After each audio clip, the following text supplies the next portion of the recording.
Halo teman-teman, perkenalkan saya Desna dari Bandung. Hampir saja saya nggak ada di sini saat ini karena apa?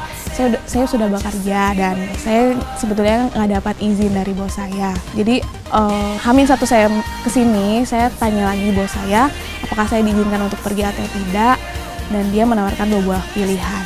Saya boleh pergi ke sini dengan resiko saya harus resign dari pekerjaan saya. Ya, hati saya tuh kayak bilang kamu harus pergi ke KNM gitu, meskipun harus dipecat. Dan hari tanggal 11 saat saya berangkat, saya datang ke bos saya dan saya bilang saya tetap pergi dengan bercucuran air mata. Maksudnya saya mengucapkan terima kasih dan meminta maaf. Tapi saya nggak tahu kenapa tiba-tiba bos saya bilang bahwa dia memberikan saya kesempatan sampai akhir bulan ini. Jadi saya nggak tahu ya, saya speechless banget. Maksudnya saat saya sudah rela gitu melepaskan pekerjaan saya untuk pergi ke sini, ya Tuhan kasih dua-duanya gitu. Tuhan kasih saya cuti dan Tuhan kasih kesempatan sama saya sampai akhir bulan. Sesi yang paling berkesan buat saya itu di lembaga misi PESAT, pelayanan desa terpadu yang kemarin saya ikuti. Di situ dibukakan bahwa yaitu menjangkau suku-suku yang terabaikan. Nah, saya sebenarnya tergerak untuk tergabung dalam lembaga misi itu karena sejujurnya saya sudah mendapat panggilan dari Tuhan itu dari tahun lalu untuk menjadi hamba Tuhan. Shalom, perkenalkan namaku Eva Rianti. Aku dari Perkantas Bogor, angkatan 2012. Aku bersyukur hari ini bisa mengikuti Camp Nasional Mahasiswa 2016. Ketika aku datang ke tempat ini banyak sekali pergumulan dan statusku saat ini sudah alumni dan bekerja. Tidak mudah meminta izin di waktu sedang bekerja seperti ini. 6 hari itu waktu yang sangat lama sekali untuk meminta izin. Tapi aku bersyukur kepada Tuhan kalau Tuhan boleh melembutkan hati manajerku dan melembutkan hati satu timku sehingga mereka pada akhirnya mengizinkanku. Dengan hadirnya aku di tempat ini, aku diperkaya dengan materi-materi eksposisi, pleno yang memantapkan panggilanku pada misinya Tuhan dalam hidupku. Melalui camp ini saya semakin diteguhkan untuk kembali menjadi profesional di bidang hukum dan diteguhkan kembali juga untuk kembali ke desa dan mempelajari desa dari berbagai aspek, dari aspek budaya, dari aspek hukum, sosial, dan ekonomi. Hai, nama saya Angel, perwakilan dari Makassar. Dalam mengikuti KNM ini, satu tantangan yang saya hadapi yaitu kendala dari orang tua. Karena saya baru lulus dan orang tua sudah menyuruh ke sana ke sini untuk mencari pekerjaan, tetapi puji Tuhan karena sudah lama mempersiapkan KNM ini dan juga sudah lama mendoakan KNM ini, jadi akhirnya Tuhan mengubahkan hati orang tua saya. Untuk panggilan kedepannya yang paling diteguhkan bahwa saya akan kembali untuk membangun kesehatan masyarakat sesuai dengan jurusan saya, bahwa kita semuanya tidak bisa melakukan hal yang besar, tetapi kita bisa melakukan hal-hal yang kecil dengan cinta yang besar. Halo, saya Cita dari Jambi, tuh mau berangkat KNM.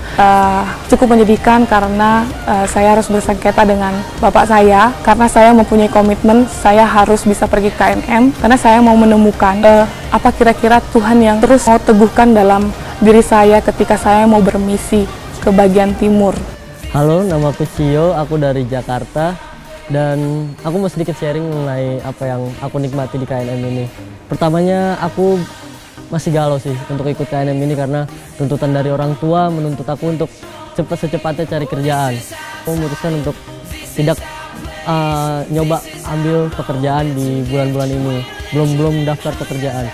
Dan sampai akhirnya orang tua pun mengizinkan dan aku bisa ikut KNM ini.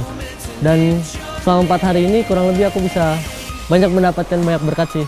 Dan secara khusus paling berkesan adalah ketika Pak Gideon bilang karunia roh yang terbesar itu bukanlah karunia untuk berbicara roh, berbahasa roh dan juga menyembuhkan, tapi benar-benar karunia yang mentransformasi hidup sehingga pada akhirnya transformasi hidup dapat mengubah gereja, mengubah bangsa dan bahkan mengubah dunia.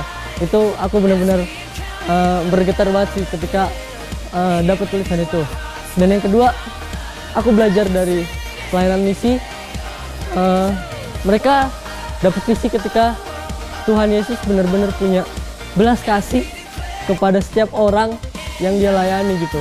Dan aku rindu, aku punya hati yang seperti Tuhan gitu untuk benar-benar melayani orang-orang di pedesaan. Cuman tantanganku saat ini adalah di keluarga, karena masih ada adik-adikku yang perlu dibantu untuk kuliah, dan itu sih pergumulanku.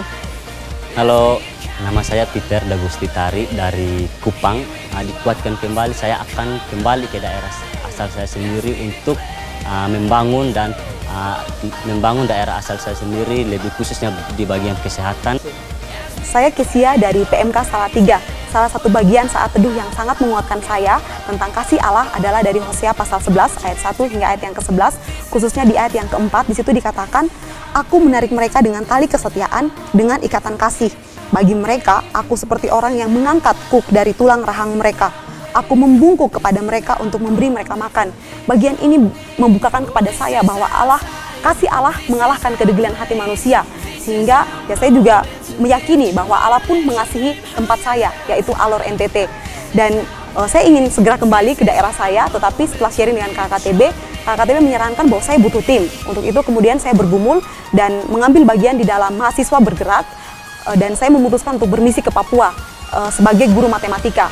Kenapa Papua? Karena Papua memiliki kesamaan bahasa dan juga ada kesamaan budaya antara Papua dan Alor, sehingga saya berpikir itu bisa menjadi tempat bagi saya untuk belajar selama 3-4 tahun di Papua, dan setelah itu saya akan kembali ke Alor dan mengerjakan visi saya untuk membangun Alor NTT. Nama saya Febri.